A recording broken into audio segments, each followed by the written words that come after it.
वाहिगुरु जी का खालसा, वाहिगुरु जी की फतेह। ये जो स्थान आप देख रहे हैं, यहाँ होना तो गुरुद्वारा साहब चाहिए था, मगर यह अब खंडर बन चुका है। ये गुरुद्वारा साहब पाकिस्तान में नहीं बल्कि बिहार में है। बिहार का ये दूसरा सबसे बड़ा नगर है जिसका नाम है गया। गया नगर फल्गु नदी के किनारे बसा है। यहाँ की सबसे खास बात यह है कि यह हिंदुओं का बहुत ही बड़ा तीर्थ स्थान है। यहाँ पर लोग अपने पितरों अर्थात अपने बुजुर्गों की आत्मा की शांति के लिए पूजा पाठ करवाते हैं। इस स्थान पर गुरु नानक जी भाई मर्दाना जी के साथ पहुंचे थे। इस तट के पास बहुत ही पहुंचे हुए पंडित ज्ञानी थे जो कि देवघाट, जो इसी नदी से थोड़ी ही दूर वहां रहते थे। वहां पर बहुत सारे लोग अपने पितरों के लिए दान करने आए थे, तो गुरुजी भी वहां पहुंचे। गुरुजी को देखकर वो पंडितों वो ज्ञानियों की टोली ने कहा कि जजमान, आपके पितर भूखे हैं, उनको अन्न पानी की जरूरत है, उनके वस्त्र फट चुके हैं, नए वस्त्रों की जरूरत है, आप पिंड दान करें, हम सब मंत्र पढ़कर आपके पितरों के पास पहुंचा देंगे। गुरुजी उनकी बातें सुनते रहे। जब उन्होंने बात खत्म की तो गुरुजी मुस्कुरा पड़े।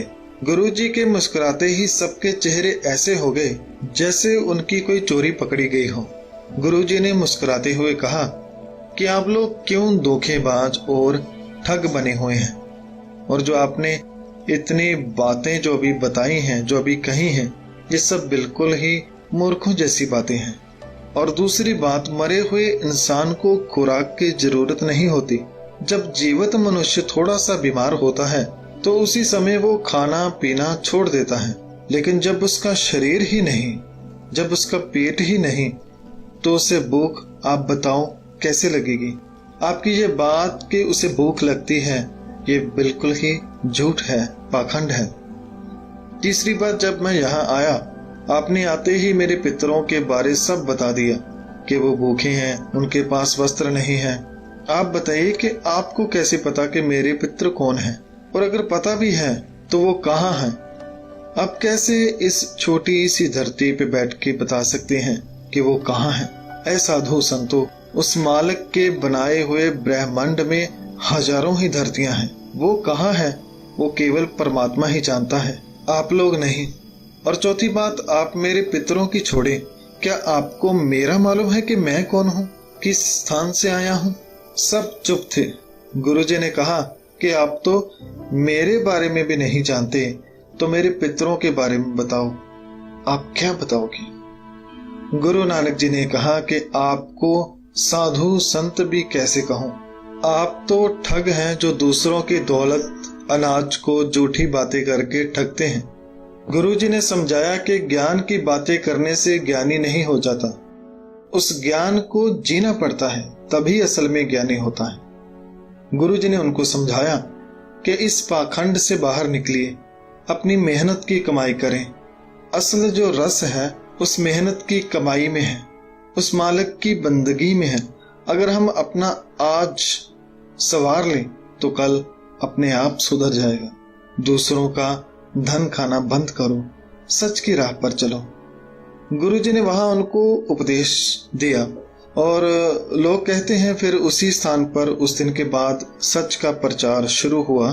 वहां पर वह स्थान अब भी है, मगर अफसोस अब यह स्थान तो है मगर उसमें सच का प्रचार करने वाला कोई भी नहीं। आज अगर देखें तो आसपास फिर वही दुकानें चल रही हैं। जहां पर गुरुद्वारा साहब होना चाहिए था, वहां पर केवल दीवारें हैं जो आज भी उस समय की याद दिलाती हैं जब गुरु नानक जी जहां आए थे। और ऐसा लगता है आज भी गुरुजी अपने सच्चे सेवकों को बुला रहे हैं। आज फिर जरूरत है जहां बैठकर इन लोगों को सच का रास्ता दिखाने की जो भटक चुके हैं। दोस्तों, ये वीडियो जो ये स्थान की है, ये पिछले काफी दिनों से चर्चा में रही थी। यहाँ पर केवल एक ही ये इंसान है जो इस जगह को कभी कभी साफ सफाई करने के लिए आता है। अगर कोई सिख वहां आता है तो वो उसे कुछ पैसे दे जाता है जिससे उसका गुजारा चलता है। तो ये था वो स्थान जहां गुरु जी ने सच का उपदेश दिया। उम्मीद है आने वाले समय में यहाँ की सरकार और सिख संस्थाएं यहाँ पर गुरु साहब का एक गुरुद्वारा साहब बनाएंगे, जिसमें गुरु साहब की उसी बानी का प्रचार होगा जो गुरु जी ने किया, जिसके बारे में गुरु साहब जी ने गुरबानी में फरमाया है कि आप डूबे क्यों पितरा तारे। गुरु जी फरमाते हैं कि जो खुद बुरे विचारों, बेईमानी और लोगों को ठगने के लालच में डूबा हुआ है, वो क्या गुजरे हुए बुजुर्गों को यानी पितरों को पार लगाने के बारे में बताएगा। उसके आगे वाली 2 पंक्तियों में गुरु साहब फरमाते हैं कि घट घट ब्रह्म चीने जन कोय, सतगुर मिले ता सोझी होय। गुरु जी समझाते हैं कि यहाँ ऐसे लोग बहुत कम हैं जो परमात्मा को सबके अंदर देखें, मगर है पंडित, हे भाई, हे मेरे मित्र, ये कोई मुश्किल नहीं है।